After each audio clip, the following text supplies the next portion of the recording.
Ya, jadi hebat sekali. Perdagangan dilakukan Pak Alfredo ini adalah perdagangan yang tidak pernah merugi, bahkan menghindarkan dirinya daripada neraka. Apa itu? Perdagangan dakwah, mengajak orang di jalan Allah Subhanahu wa taala, Saudara. Jadi, marilah kita malu kepada beliau ini, ya. Sekarang di kampung itu sudah berapa banyak Pak Alfredo yang muslim? Sudah 50 lebih. Sudah 50 lebih ya? Nah, Assalamualaikum Pak Alfredo. Waalaikumsalam warahmatullahi wabarakatuh. Apa kabar Pak? Kabarnya baik. Sehat ya? Sehat, Ustaz. Alhamdulillah. Pertama sekali saya ucapkan selamat datang Pak Alfredo dan anak-anak di studio An-Naba TV ini. Pemirsa, apa kisah yang luar biasa dari beliau ini? Kalau diceritakan secara mendetail tentu tidak cukup hanya dalam waktu 30 menit, ya, karena sangat menarik sekali kisah beliau. Tetapi pada kesempatan ini mau kita ungkap beberapa testimoni beliau nanti yang sangat menarik sekali buat kita simak, khususnya para pemirsa An-Naba TV di mana saja Anda berada. Ceritanya sangat luar biasa, yang mana sekitar kurang lebih 2 tahun yang lalu, ketika saya membangun 2 lembaga pembinaan mu'allaf di 2 desa di Provinsi Nusa Tenggara Timur, yang mana saat itu, ya, ketika saya membangun lembaga ini kebetulan di tengah-tengah komunitas mayoritasnya non-muslim. Saat itu saya berjumpalah dengan Pak Alfredo ini, berkenalan. Kebetulan ketika saya membangun lembaga itu, rata-rata tukang dan kenek yang membangun itu sengaja saya minta dari orang-orang non-muslim agar saya bisa berhubungan baik dengan masyarakat di sana. Alhamdulillah, selama saya beberapa bulan di desa itu membangun, mengontrol bangunan, terus saya membangun hubungan yang baik dengan masyarakat. Saya tidak membedakan mana muslim, mana non-muslim, dan kadang-kadang saya suka memberikan, ya, sedekah ala kadarnya, baik kepada yang muslim maupun non-muslim. Rupanya dari cara saya melakukan dakwah yang seperti ini, membuka wawasan beliau, merubah cara pandang beliau terhadap agama Islam. Perlu saudara ketahui, selama ini memang image Islam di kalangan orang-orang non-muslim itu sangat tidak baik. Mungkin karena pengaruh tontonan atau berita di berbagai media yang selalu dibangun stigma Islam itu agama teroris, agama yang radikal, agama yang ekstrim, agama yang tidak toleran. Nah, ketika saya hadir di tengah-tengah masyarakat mayoritas non-muslim itu, saya membawakan Islam ini benar-benar Islam yang rahmatan lil alamin, Islam yang penuh dengan kasih sayang, Islam yang elegan, Islam yang toleran, Islam yang bersahaja. Sehingga cara saya melakukan pendekatan keislaman yang seperti ini sangat efektif merubah cara pandang masyarakat di sana terhadap Islam. Dan termasuk salah satunya adalah cara pandang Pak Alfredo ini kepada Islam itu langsung berubah seketika itu. Apalagi kalau musim Idul Adha, di mana kita berkurban, saya suka membagi-bagi hewan kurban itu bukan saja kepada orang Islam, tetapi juga kepada orang non-muslim yang mungkin selama ini bertahun-tahun tidak pernah ada orang Islam melakukan hal yang demikian. Ada yang menganggap tidak boleh, tetapi sebenarnya dalam agama kita tidak dilarang kita berbagi sedekah, berbagi kurban kepada siapa saja, dan itu sangat dibenarkan di dalam agama kita.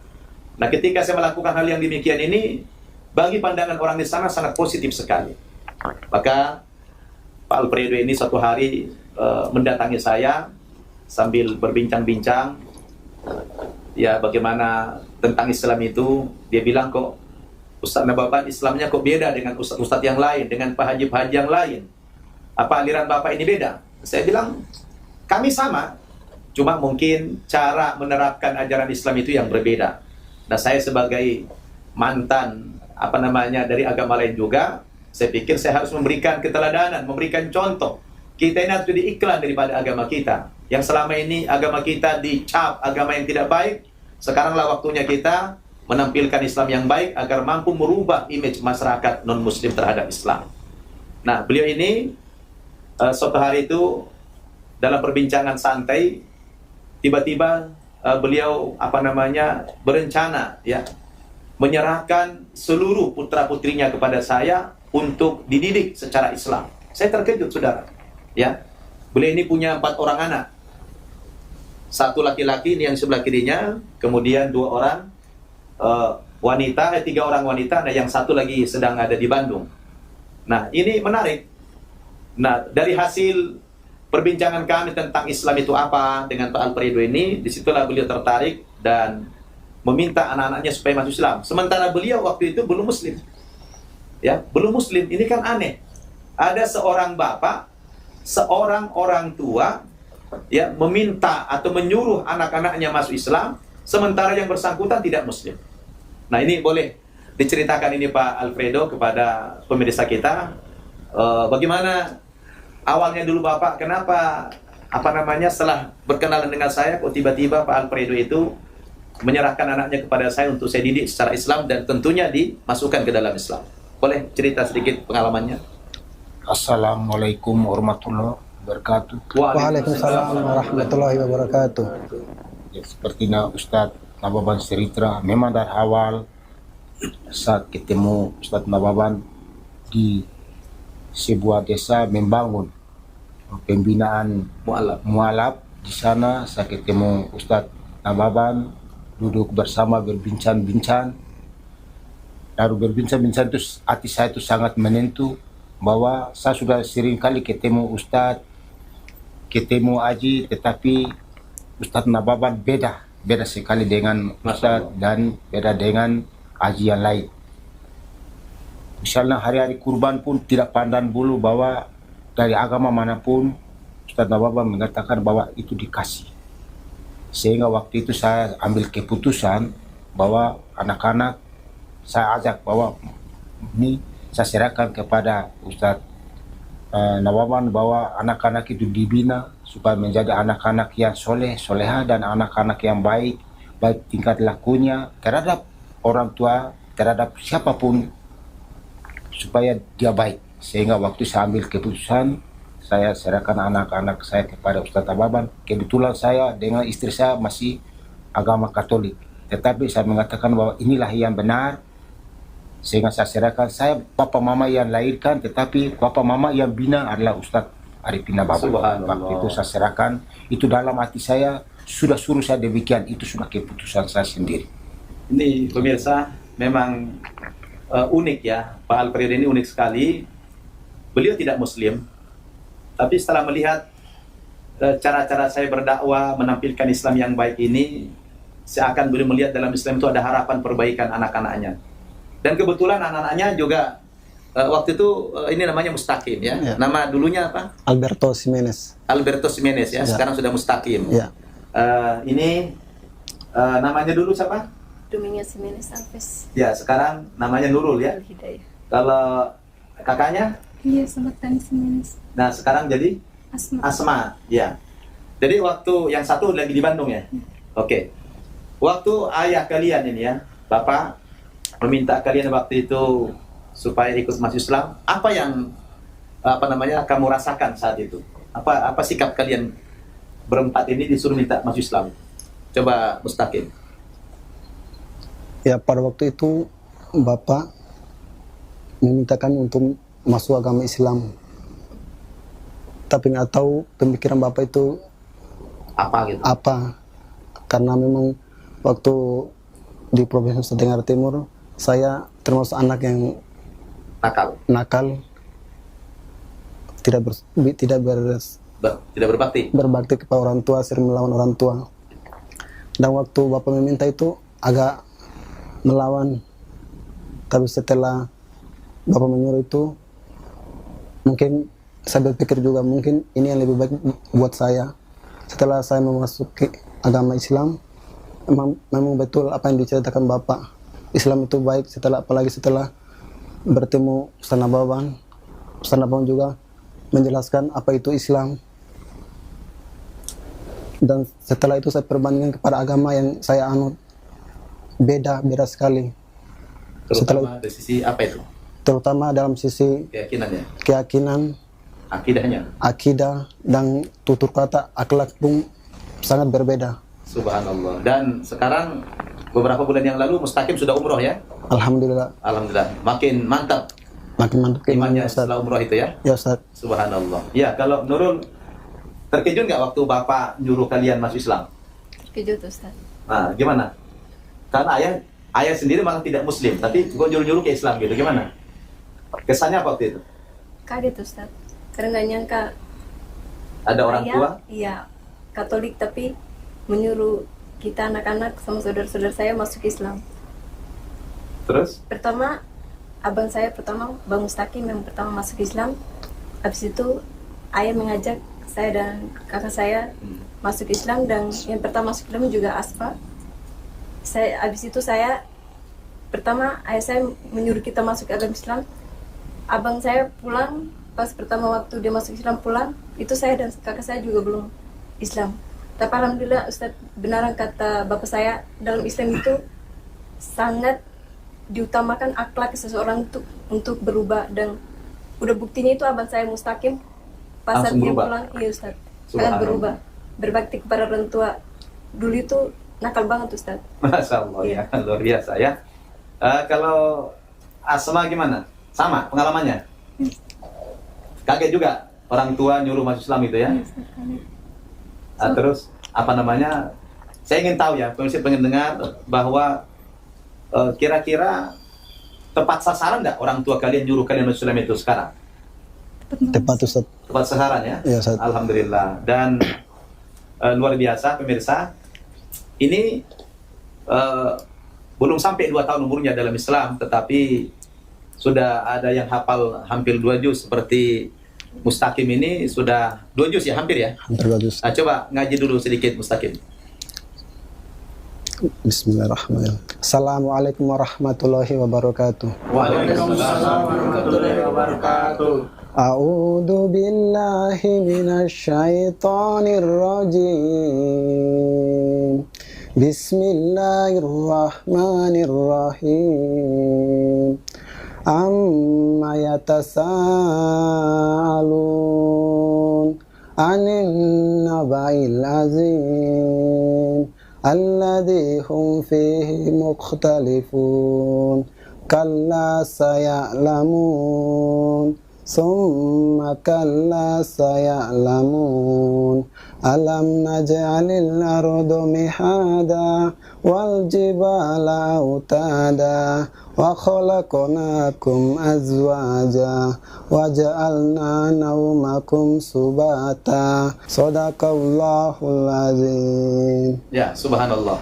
Jadi pemirsa Nabat TV, mereka ini sangat merasakan memang kedahsyatan agama Islam itu. Mereka menyimpulkan bahwa tidak sia-sia kalau orang tua mereka menyuruh mereka masuk Islam, dan yang paling terasa bagi mereka tentu adalah masalah kepedulian umat Islam, kemudian akhlak daripada Islam itu yang sangat luar biasa.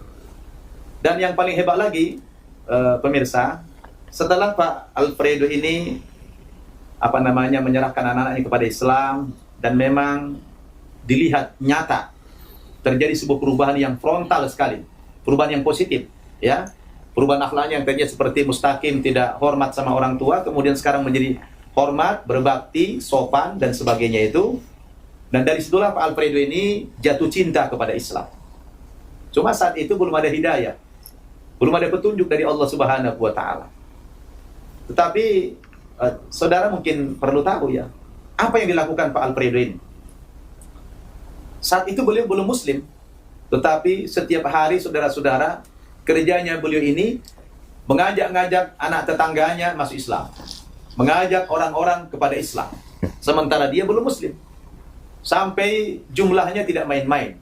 Berapa banyak Pak Alfredo yang sudah diajak Islam? 46. 46 orang. Subhanallah, saudara. 46 orang diajak ke Islam bersama anak-anaknya juga, sementara beliau tidak Muslim.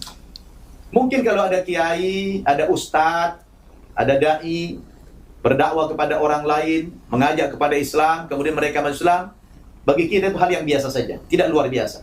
Tapi yang sangat luar biasa itu adalah kalau ada orang yang tidak Muslim, agamanya tidak Muslim, tetapi setiap hari kerjanya ngajak-ngajak orang kepada Islam, karena sudah merasakan bagaimana kebaikan Islam, perubahan akhlak anak mereka. Itulah Pak Alfredo ini yang luar biasa, ya. Jadi bukan hanya biasa, ini luar biasa Pak Alfredo. Tidak Muslim, tapi mengajak orang kepada Islam. Angkanya sudah 46 orang saat itu, setahun yang lalu kurang lebih. Nah, saya kemudian tanya, Pak Alfredo, Anda sudah mengajak orang 46 orang kepada Islam, sementara Bapak belum masuk Islam. Giliran Pak Alfredo kapan? Apa kata beliau, saudara? Kata beliau ini, Ustadz, ya saya punya cita-cita, kalau orang-orang di sekitar saya semuanya sudah masuk Islam, baru saya akan nyusul masuk agama Islam. Lalu saya bilang, saya khawatir nanti Pak Alfredo, teman-teman Bapak, tetangga Bapak pada masuk Islam, Bapak belum Muslim, tiba-tiba mati. Bagaimana ini? Rupanya pernyataan saya itu dipikirin ya Pak Alfredo ya. Dipikirin sama beliau ini terus sampai kemudian klimaksnya mungkin beliau mengatakan, iya, saya jangan sampai menganut filosofi lilin gitu ya, bisa menerangi orang lain tapi dirinya kebakar. Akhirnya tidak lama dari pernyataan saya itu, beliau telepon saya, Pak Ustadz, saya dengan istri sudah bulat, sudah punya tekad, ya kami sudah berazam bahwa kami berdua ingin menyusul agama anak-anak kami masuk Islam. Wah, saya pun merasa senang dan bahagia, karena dia bilang saya tidak mau nanti berpisah dengan anak saya di akhirat. Maka saya dengan istri sepakat untuk masuk agama Islam. Lalu saya minta beliau ke Jakarta saja. Lalu saya hubungi Duta Besar Saudi Arabia dan juga Duta Besar Kuwait untuk mensyahadatkan beliau. Jadi beliau ceritanya dituntun 2 kalimat syahadat oleh Yang Mulia Duta Besar Saudi Arabia, dan istrinya disyahadatkan oleh Yang Mulia istri Duta Besar Kuwait. Nah, subhanallah ya Pak Alfredo ya. Nah ini dahsyatnya. Lalu setelah beliau Muslim itu makin meningkat kecintanya terhadap Islam, makin meningkat usaha dakwah beliau.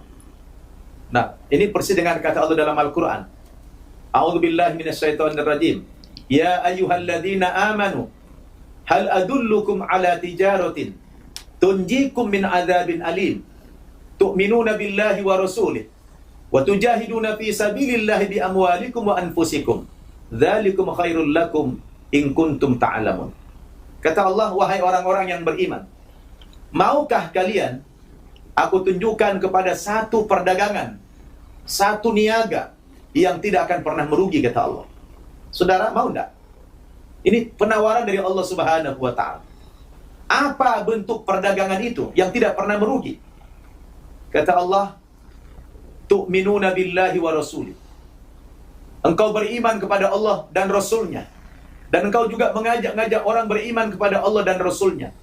Seraya kamu tujahiduna fi sabilillahi, kamu berjihad di jalan Allah Subhanahu wa ta'ala, bi amwalikum wa anfusikum, dengan harta kamu dan dengan jiwa kamu. Dzalikum khairul lakum in kuntum ta'lamun. Yang demikian itu lebih baik bagi kamu jika kamu mengetahui, kata Allah Subhanahu wa ta'ala. Pak Alfredo ini, saudara, malu kita. Kita sangat malu. Belum Muslim, sudah 46 orang diislamkan. Sekarang sudah makin bertambah lagi. Belum lama ini, putra-putri beliau pulang waktu pertengahan Lebaran tahun ini. Ketika mereka pulang ke kampung dengan pakaian jilbab yang syari begini, ya itu memang sangat menarik bagi masyarakat yang di tempat beliau ini yang rata-rata non-Muslim. Alhamdulillah ketika mereka pulang kampung itu, masyarakat di sana positif tanggapannya. Akhirnya banyak orang-orang tua di sana yang pada menyuruh anaknya masuk Islam. Teman-teman mereka tidak main-main. Saudara-saudara, langsung 8 orang menyatakan ingin masuk Islam saat itu. Dan ini mereka sudah ada di di studio ini yang sudah kita Islamkan, yaitu sekitar 2 minggu yang lalu, ya, 2 minggu yang lalu, tepatnya hari Minggu tanggal 21 Juli ya, tahun 2019 mereka ini kita syahadatkan. Boleh mungkin kalian kemari dulu, berdiri sini, berdiri, kemari dulu, kemari. Nah, ini ada 8 orang, tapi yang 2 sedang keluar, ya. Nah ini saudara-saudara lihat bagaimana sekarang juga perubahan akhlak mereka ini luar biasa, ya. Jadi hebat sekali. Perdagangan dilakukan Pak Alfredo ini adalah perdagangan yang tidak pernah merugi, bahkan menghindarkan dirinya daripada neraka. Apa itu? Perdagangan dakwah, mengajak orang di jalan Allah Subhanahu wa ta'ala, saudara. Jadi marilah kita malu kepada beliau ini, ya. Sekarang di kampung itu sudah berapa banyak Pak Alfredo yang Muslim? Sudah 50 lebih. Sudah 50 lebih ya. Nah, saya dengar di sana belum ada sarana beribadah ya. Belum ada sarana beribadah, belum ada tempat belajar ya. Kemarin Pak Alfredo rencana mau mewakafkan sebidang tanah ya. Siap, Ustaz. Untuk dibangunkan semacam tempat ibadah atau tempat TPA begitu. Siap. Berapa luasnya Pak Alfredo? Itu tanah yang saya wakafkan itu 20 kali 20, Ustaz. 20 kali 20 berarti kurang lebih 400 meter ya. Ya, Ustaz. Jadi sudah ikhlas Pak Alfredo. Sudah saya ikhlas, Ustaz. Subhanallah. Ini luar biasa ini beliau ini. Ya, baru setahun masuk agama Islam, mengislamkan banyak orang. Bahkan mewakafkan tanahnya yang cuma segitu-gitunya. Beliau bukan orang kaya, beliau adalah hidup di bawah garis kemiskinan kalau boleh dikatakan seperti itu. Tapi dia rela tanahnya diwakafkan seluas 400 meter ini untuk dibangunkan di situ sarana beribadah yang memang mereka ini kalau pulang ke rumah orang tuanya tidak ada tempat sholat, tidak ada tempat belajar di sana, maka itu yang dipikirkan oleh beliau ini sangat luar biasa sekali. Jadi Pak Alfredo sudah ikhlas ya? Saya ikhlas, Ustaz. Kita bangunkan di situ ya. Siap, Ustaz. Nanti insya Allah pemirsa ini sangat layak kita dukung ya rencana-rencana Pak Alfredo ini dalam dakwah ilallah ya. Kalau antum menjadi salah satu sebab dengan harta antum membuat orang dapat hidayah dari Allah Subhanahu wa taala. Nabi katakan apa? La ayyahdiyallahu bika rajulan wahida khairul laka min humrin na'am. Kalau dikarenakan perantaraanmu lah seseorang itu mendapatkan hidayah dari Allah Subhanahu wa taala, lalu mereka masuk agama Islam, itu lebih baik bagimu kata Nabi daripada seekor unta merah. Subhanallah. Saya pribadi dan kita semua sangat layak malu kepada beliau yang sebelum masuk Islam beliau sudah mengislamkan 46 orang, dan sesudah masuk Islam terus dia berdakwah kepada teman-teman dia, kepada anak-anak tetangga dia, dan ini hasilnya dia bawa lagi ke Jakarta untuk kita syahadatkan. Alhamdulillah ya, mereka ini sudah 2 minggu masuk agama Islam dan sudah belajar Quran. Sudah Iqra berapa? Rata-rata Iqra 3 ya? Dan ini baru disunat lagi nih. Nah, alhamdulillah. Mudah-mudahan lekas sembuh ya dari sunatnya. Ya, amin. Jadi Pak Alfredo, insyaallah Pak Alfredo tidak sendiri. Siap. Kami semua siap membackup dakwah Anda ya. Amin. Cita-citamu untuk mendirikan sebuah lembaga pendidikan, lembaga atau tempat sholat di tanah wakaf Pak Alfredo ini, insya Allah akan kita wujudkan dengan segera. Amin. Ya. Insya Allah ini para pemirsa akan siap mendukung Anda semuanya. Ya. Kita ini adalah dagang di jalan Allah Subhanahu wa taala, yaitu dakwah yang menyelamatkan kita dari azab neraka, dan perdagangan ini tidak akan pernah merugi kata Allah Subhanahu wa taala. Jadi saya mengajak antum semua para pemirsa yang menyaksikan tayangan ini, testimoni mereka ini yang sangat luar biasa ini, yang kita merasa malu, ya. Jadi kita ini saudara-saudara harus mendukung beliau ini. Teman, karena sering lihat teman sholat, sering lihat teman Saya ngaji. pergi dari rumah, saya udah bulatkan hati untuk masuk ke